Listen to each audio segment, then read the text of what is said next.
Hey all, we hope that you're doing well. The following is a conversation with Professor Uday Atavankar from the IDC School of Design, formerly known as the Industrial Design Center, which is one of the oldest design schools in India. This conversation has been brought to you from our archives as this was the first podcast that we ever recorded. I interviewed Professor Uday in 2018 when he was visiting the IIT campus in Hyderabad. Once into the conversation, it will be evident to the listener soon that the interviewer is doing this for the first time. I regret that at many times my excitement overcame my commitment to let the guest speak, and thus you may find me constantly interjecting out of curiosity and impatience. Please forgive me and bear the conversational cringe, as Professor Uday is one of a kind and he more than makes up for the prominent loss of articulation from my side. Also, excuse us for the quality on this one, as it was recorded in a lab rife with equipment and background clutts. It turned out to be a soft-paced conversation, which is reflective of Professor Uday's personality and wisdom. We talk about his ideas of imparting education through games that he has been doing since the 1970s. We talk about the affordable housing designs that he and his team have worked on, where they try to come up with innovative solutions to comfortably house a 6-member family of the Mumbai slums into a 10 by 10 construction. But we must note that this conversation was before the deployment of the Pradhan Mantri Awas Yojana, so the situation and his thoughts on the subject might have changed. So without any further ado, let us hear from the man himself. You're listening to the PS Podcast, and this is your host, Chaitanya.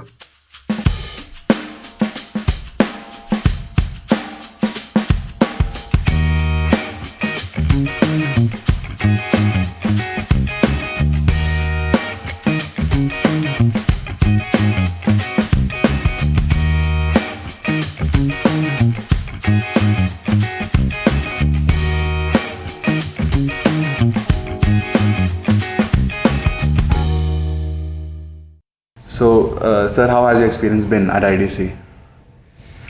Actually, it's wonderful.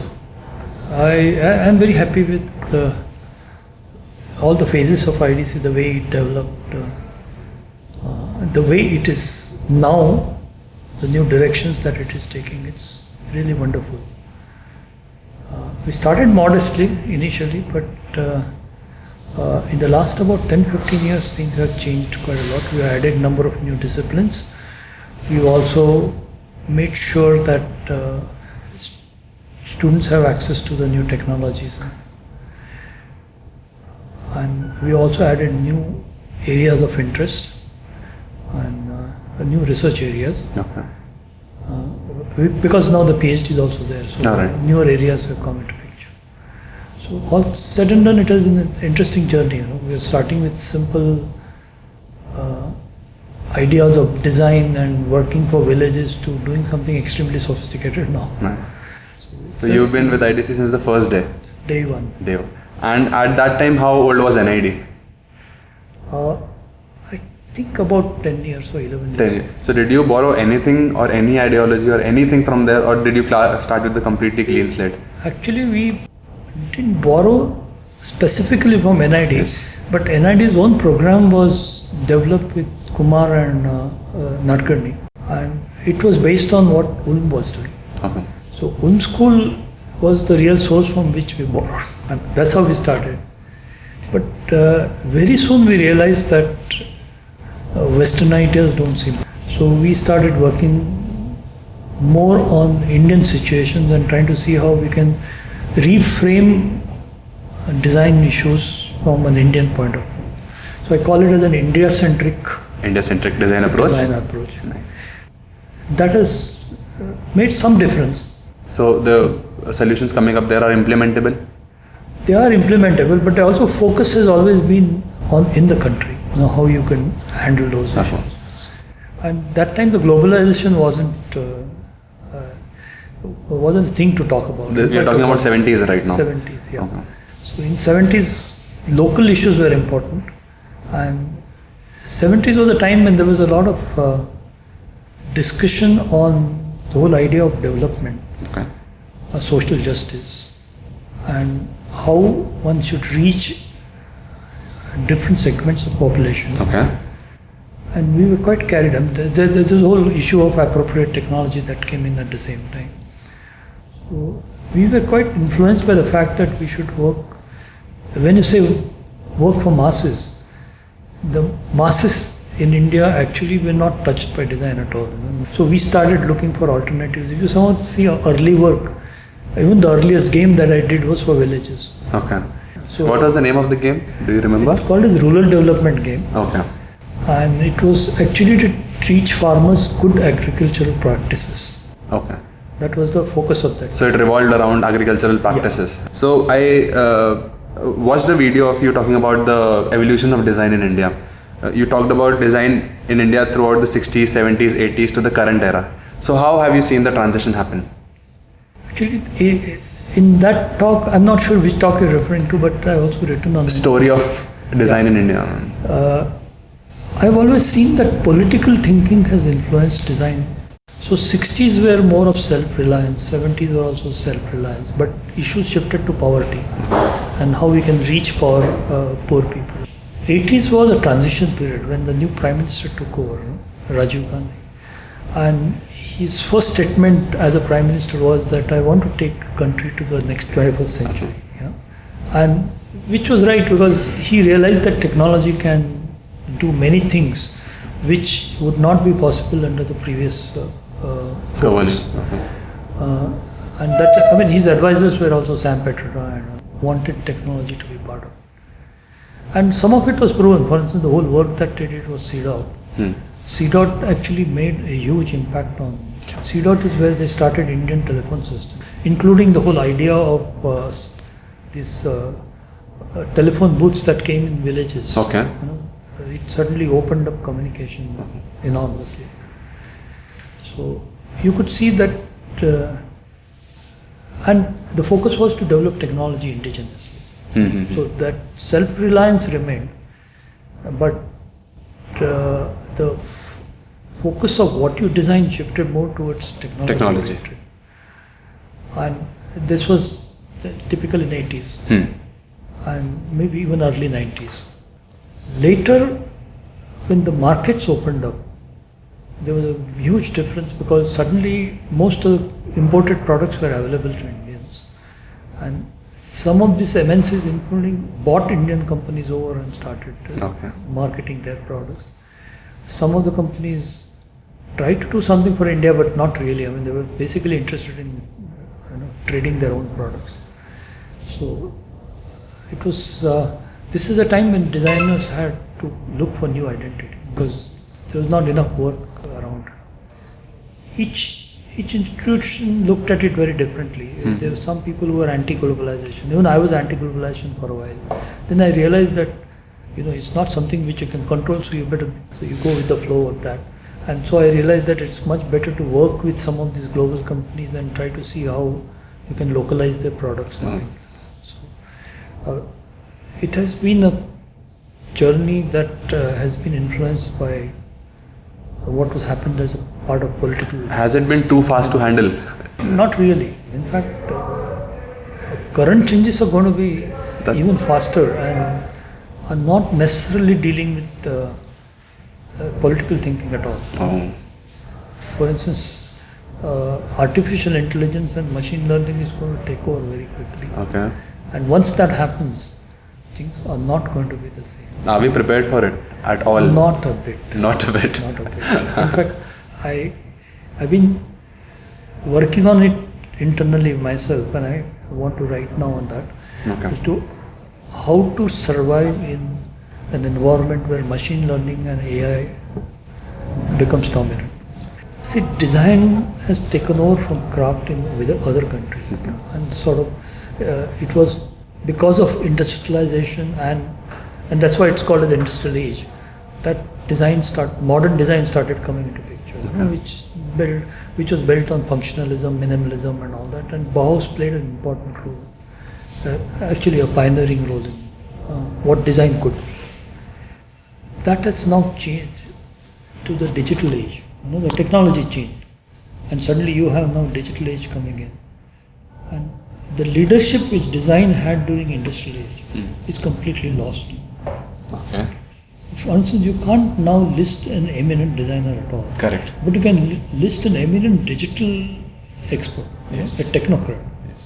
Steve Jobs or many other people, who talk about technology, they have started leading, and in a way, what they spoke about design became popular. But look at what is being talked about, and which are the star companies. In star companies during industrial age were product led. Yes. For instance, Olivetti or Herman Miller or Bang & Olufsen.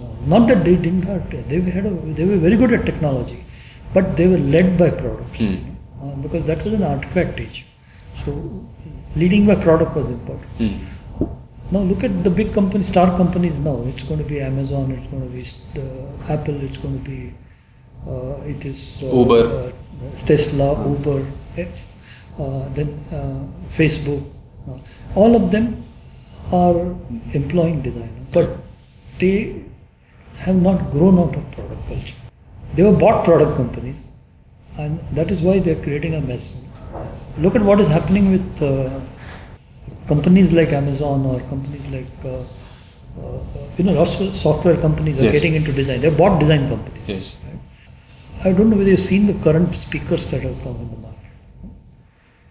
The whole idea of a product having its own culture, product having its own image, is completely lost. It's become something which like a toy now. Yes. But a lot of them are technology-based products. Google's wearable goggles and all that. They were all basically technology-based. So design get dominated now by technologies, and designers do not play any leadership role in what is happening. And that's the reason why there is no star designer. You cannot. But is it a good thing or a bad thing? Because we are living in a technological era.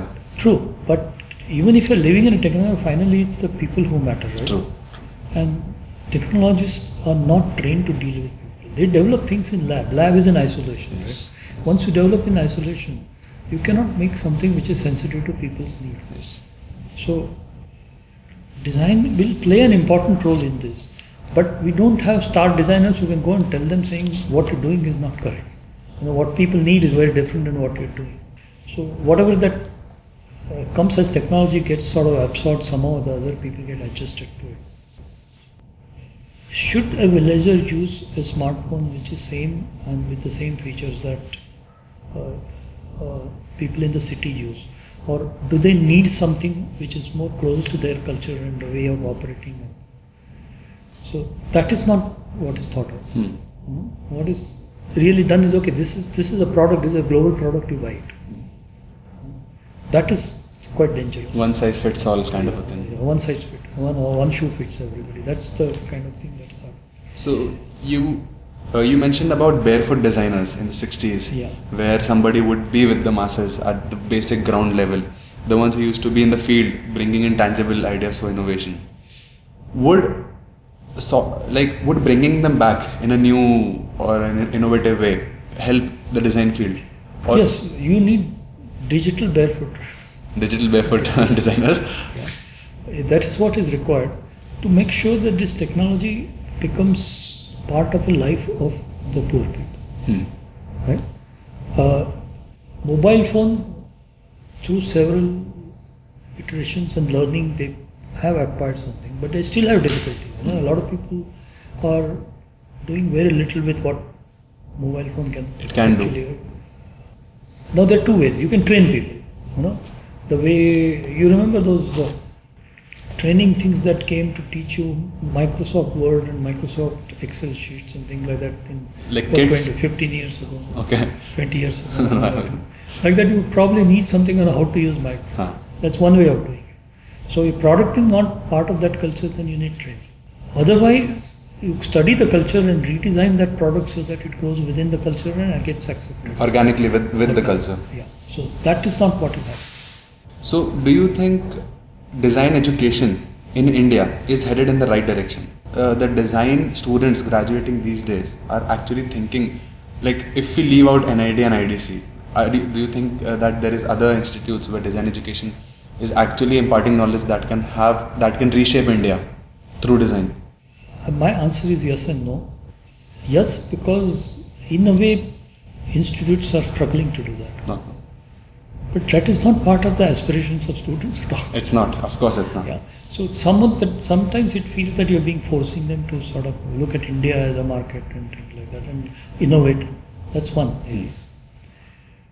But the answer no is a lot of this artifact-oriented design is going to be done by machines in future, and none of the design schools have actually looked at that possibility. They're not ready to handle it. Yeah. According to me, you have to reimagine design and reposition designer for future. And that's what I'm currently writing on, and it will come within a month or so. Roughly. Designer will have to find a role when the machines take over. And that role should be not of we do what is left over, but we do what leads the machine. And that is the difficult part, and that requires. So according to my own, that's what I'm going to write about in future is we need a new Bauhaus now, which looks at Bauhaus looked at industrial technology because that was a prominent thing at that point. Now you have to look at machine learning and data science and see what kind of design can generate out of it. Unless you tame it to take an advantage of it, will always be led by others. Okay. It will be led by technology, which is what happened in digital technology. What is UX? UX is a very small part of what you do as a product, yes. right? So we will be left with gaps saying that, okay, these are the gaps, why don't you fill it up? And that's what Rather than creating new that's spaces. what troubles me, that we're not looking at it as a vision for future, nor is anybody preparing for it. So, what is? So is there any agenda of India in it, or have they thought of it at any point? Again, the answer is yes and no. Okay. At a policy level, no. Okay. But do you know that Indian companies have already started using AI? Myntra designs its t-shirts using AI completely. So it is going to come in a big way. There are a lot of other people who are thinking about it. Now, if you understand how machines work and what needs to be fed to the machine, we will find a new position for designer, which actually leads that and not sort of fills gaps. I have a feeling that more and more of these will go into 2 or 3 different areas. One of them is working with machines to see that you can create something new. Then working in areas which machine cannot handle. See, finally, whatever you do in AI requires a huge data. Now, there are lots of areas where huge data is not available nor can be collected. Correct. So those will be your gaps. Okay. That's what you probably have to work with. And third is you actually create what I call as a customer-oriented variations based on what is mass-produced on the machine. So you back into the architect's client kind of relationship. So you have a designer and client and you custom make it for him using the basic cuts that are available to you through that. And there are several others. According to me, designers would have to learn to understand people, go closer to humanities, things like that, so that we are able to see user studies in a very nuanced way. Because that's what machine cannot do. Yes. So if we study what it cannot do, we will be able to reposition ourselves and keep our supremacy, which is not going to happen so easily. Is that important? Keeping supremacy over the machines? See, if you want design to lead, then you have to find that edge. No? Yes. You need a competitive edge, otherwise design won't survive. It will happen exactly what happened in the digital age. Yes. So we are all happy we are using those products, but none of them are design led. So how do you think this vast barrage of technology is influencing the younger generation? Because they are being introduced to technology at a miraculously early age, surprisingly early age. And how do you think it is playing a role in their life? It is going to be important in the sense that now, given a project, first thing people do is to go on Google. Right? Correct. So I have incorporated that in my teaching itself. Okay. But the first step is to go to Google and get rid of it, so that you can start thinking of something more than what Google has done. Okay. That's fine. But I also use Facebook as part of teaching. I saw it in one of your talks. How you? You put your ideas there, get people to comment on it. So unless that's the point I'm making. You understand and try to exploit it to create a new kind of a design, rather than saying no, it's good to use paper and pencil. We were doing it in our old days, and this was the best thing to do. That would be a wrong. So not to blindly follow conventions and like try to foresee what can help, how technology could help. I created a lecture, a presentation, purely using Facebook.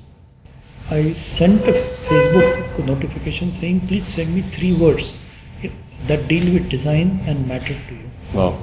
And they responded? Yes, lots of people responded. I mean, they are all Max students. They responded with 3 words, sometimes more than 3 words. Okay. And a completely different thing came out of it, which I had not intended. A new thought emerged because it's crowdsourced. If you use the strength of the technology to an advantage, it's a good thing to do. I'm not an anti-technology person at all. But at the same time, there are certain things where I will not use technology. For instance, if I want a signature product, I will not use it. Okay.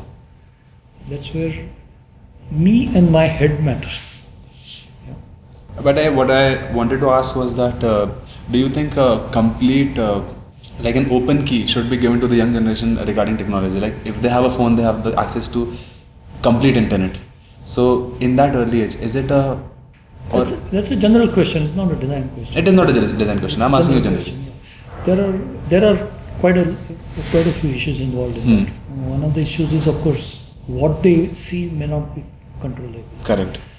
And a lot of it can be misguiding. Correct. So unless you are matured enough to select what is correct and what is useful to you, because people simply believe that since it is there in web, it is correct. So you will see what happens with forwarded messages.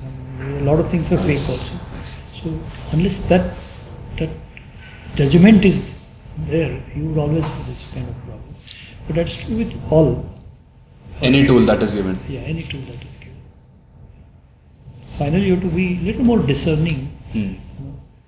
I gave up working with Google for a long time because I realized that I still use it and exploit it to my advantage, but not depend too much on it. I found it's much better to go through Wiki and try and understand things.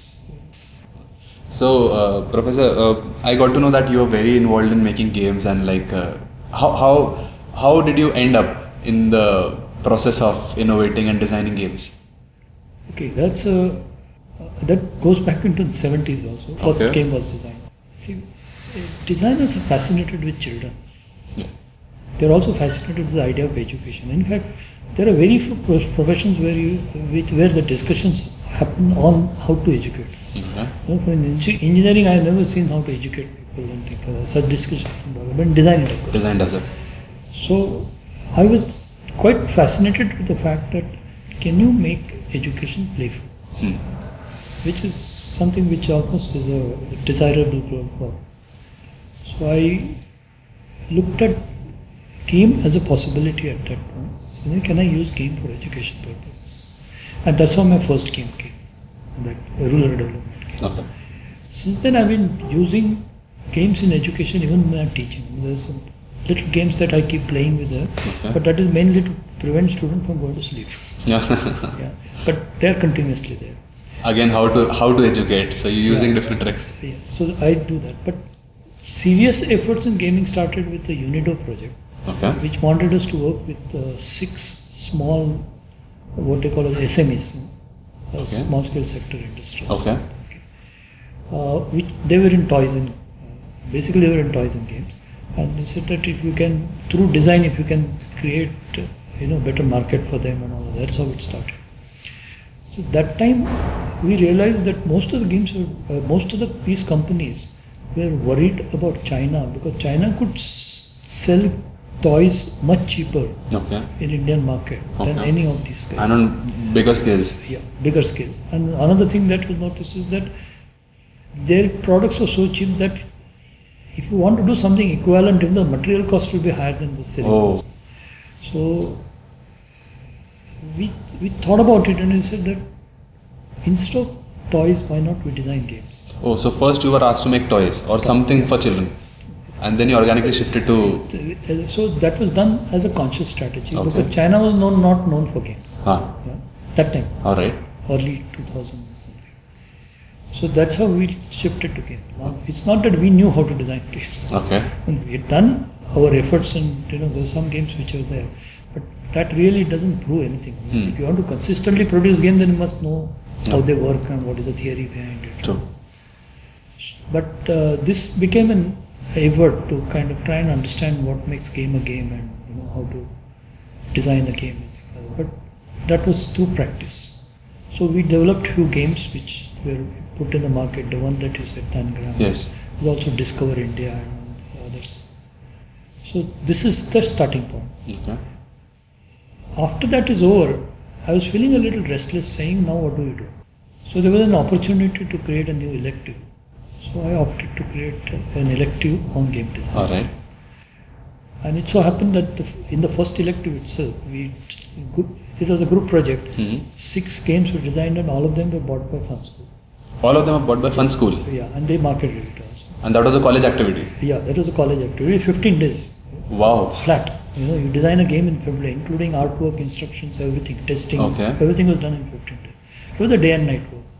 So students were also enthusiastic because they could see their products in the market. Plus, we were also excited with the fact that this is a new area. Yes. So we started there with fun games. Okay. They're not necessarily education. Okay. After a year or two, I realized that games have a greater potential in education. Why don't I concentrate on that? Because I had done that earlier also, education.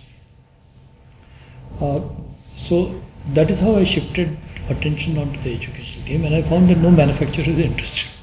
They are not interested in the education. Though they don't realize these are basically fun games. They are not designed as an educational game. Education happens as by the way, it's kind of. It's like indirect. Basically, they're all fun games. Okay. And we made sure that they remain as fun games. Otherwise, children will never play. Okay. The first thing that's important is that game has to be fun. The moment they know it's an educational game, they will not play. If it is sold as an educational game, It will not be. Okay. Parents buy it because they think that they will give something to the child, but children will not like it. okay. So at this point, I started realizing that if you have to teach and get consistent result, we need to understand what is a game and how to go about it more systematically. So I started reading up and started looking at what is happening. Okay. So that's where I started thinking about games. What makes game interesting? What makes game engaging to children and things like that. Over a period, I developed enough theoretical material, which I am now writing as a book on game design. All right. I also realized that the best way to teach a game is to ask them to do what I call as a zero-cost game. Zero cost game. It shouldn't cost anything. Especially for a market like India.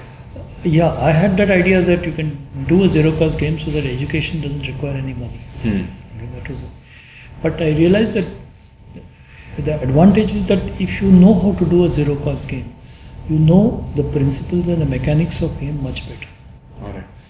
Okay? Otherwise, you get too carried away with images and artifacts and. But they are least important as well. Okay. Okay. So, and then it went on, and now this year we also gone into. See, I wasn't going into digital game because the time was not there. Digital game take a longer time, and also was not involved in it for a different reason.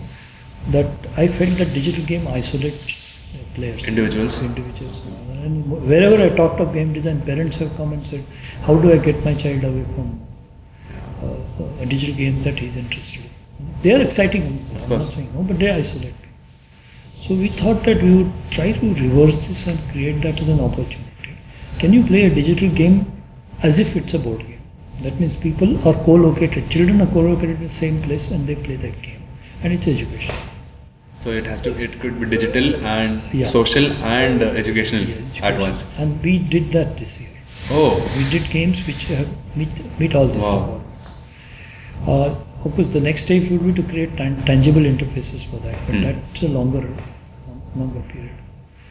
So that is how the game design kind of developed. So now I'm writing about it. So have you heard about Dungeons and Dragons? I have. So it is basically a fantasy game where you mostly don't require anything. It is just four guys sit together and they go on an adventure. So it is a very interesting game. So I heard that you were working somewhere regarding affordable housing. So what is that about? Can you tell us a bit?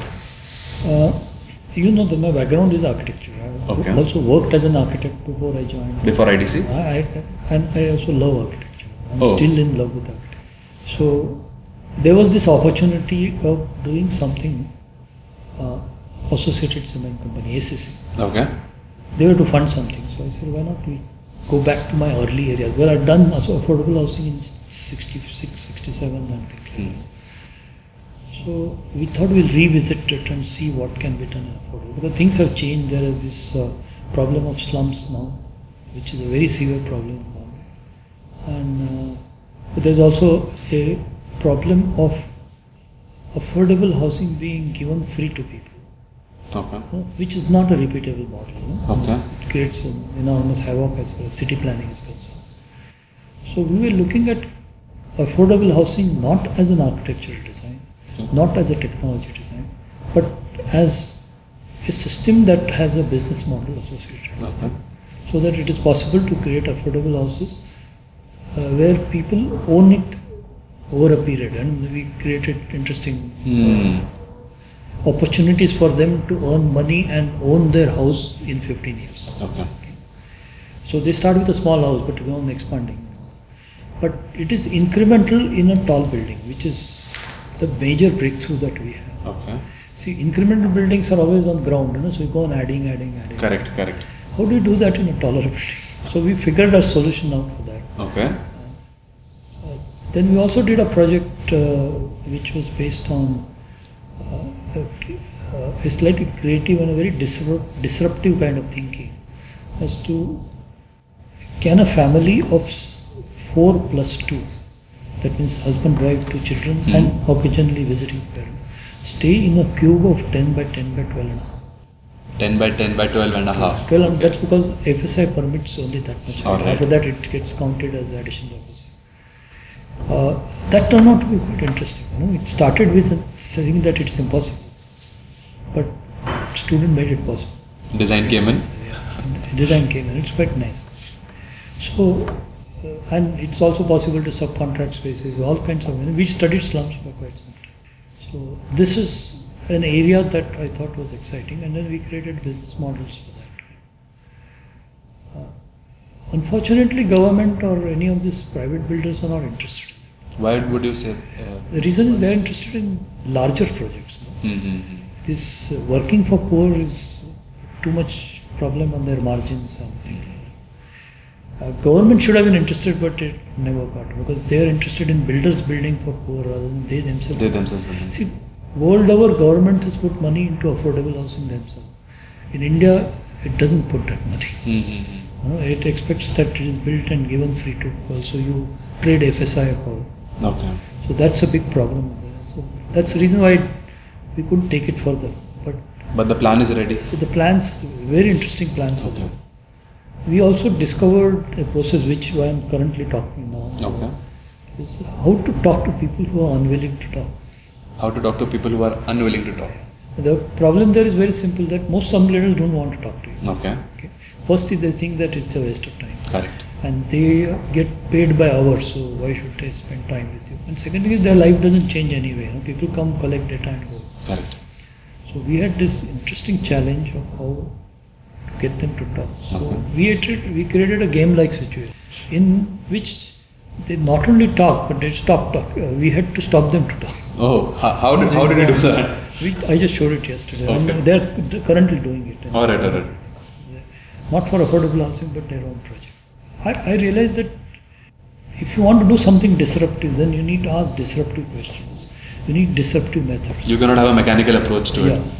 So we asked the question, what happens if a house is sold on a cubic feet and not on square feet? Okay. Then you realize that affordable housing has a third dimension which can be used. Then they also start thinking about it. So this is an approach which we followed, an approach where we say that if IKEA wants to enter this market, which looks apparently very conflicting. Yes, it does. IKEA is worked for upper middle class. Correct. They enter slum bottom. We learned a lot from that because IKEA has the knockdown thing. Knockdown reduces cost of labor and all that. So we use some of their techniques into it. So it's an interesting journey because if you take disruptive questions, first is it shocks you. Am I mad or something? Correct. Will I get a solution? Correct. But over a period, if you pursue it and you get a solution, you feel very excited about it. Also, it maybe opens up the person participating, Yeah. and then you can ask more conventional questions. Yeah. That might be better. So you can see that's what is happening in the other classrooms. They are working for some campus facility, but they're getting people involved in this process. And students also have the same experience. Once they start talking, they don't want to stop. Yeah. So, what do you think is the current situation of India regarding design, and would you like to talk about the future of it? The current situation is overproduction of designers. Overproduction of designers, Yeah. even with such limited amount of design institutes. There are enormous number of design institutes which you haven't looked at. You're still thinking of NID and IDC. NID and IDC form a very small part of design education scene in India. Okay. But main problem is the number of students coming out is enormous, and to create job potential for them is not an easy task. The only way you can solve the problem is to create design-based entrepreneurship, so that you create startups using designers, which go into creating their own, so they don't need a job. But that is not what has happened. We're still teaching design as if they're going to work with some companies or corporations. Yes, true. Which is still one of the basic flaws in what we're doing. Even my batch, like when I was graduating, the first year I saw all my colleagues, they had wonderful ideas. I want to do this, I want to do that. By the time they were in third year, when they were graduating, they were already prepared to do UI UX for any sort of company that might take them. Because that's where the money is. That's where the money is. And even though they were not from a very poor background, but I don't know why this convention is there in the heads of the students currently. Because right now there's a glamour in joining some of these industries. I work for Amazon, I work for Microsoft and things like that, which is a very sad thing. Yes. See, this is another thing. The mindset is changed quite a bit in students. People want to make money quickly so they can get their car, they can settle down fast and get a flat or whatever it is. Earlier people used to select a company where they will learn design. I myself worked with a very little money in a company which I wanted to join. Because I you wanted to learn design. Yes. Yeah. And it was not easy to convince parents saying I want to earn less. But that was considered the right thing to do at that time. It's not considered right at all. No. If some company gives 5,000 rupees more, people are ready to jump. Yes. And my own observation is, higher is the pay, more boring is the job. More boring. That's the way it works. So, Professor, what would be the final advice or a suggestion or a statement you would like to give to the current designers coming out of colleges? One statement is freak out. Freak out. And for what reasons? That's the only way designers will survive, because everything else will be taken care of by machines. Unless you learn to freak out. Freak out means meaningfully freak out. Meaningfully freak out, of course. It's not possible. That's the only way you can beat the machine. And newer generation needs that. For my generation is not required, because we're not going to see much of this. But the next generation is not going to see it, but encounter it, face it, and struggle. And do you think this coagulation and this accumulation of companies, MNCs are buying all the smaller companies and they are having a bigger hand in whatever is going around India, will that play a key role in the coming years? I'm sad that this is happening, because if you don't have a product background and if you buy a company, your priorities are very different. Correct. Very true.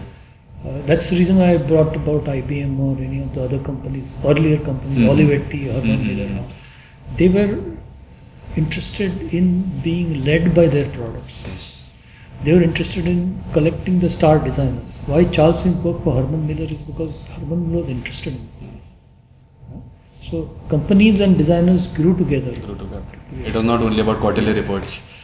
Now it's not the same thing. Now under the name of teamwork, people say that everybody is involved in design. So this is the current scenario. But see, visionaries would still remain there. But whether visionaries would become, designers will become visionaries or not is very doubtful. They should and they may but I don't think the education is catering. All right, Professor, it was wonderful talking to you. Thank you. It was an honor talking to you, and we would love to have you back if anytime the opportunity arrives. Sure. Thank you very much.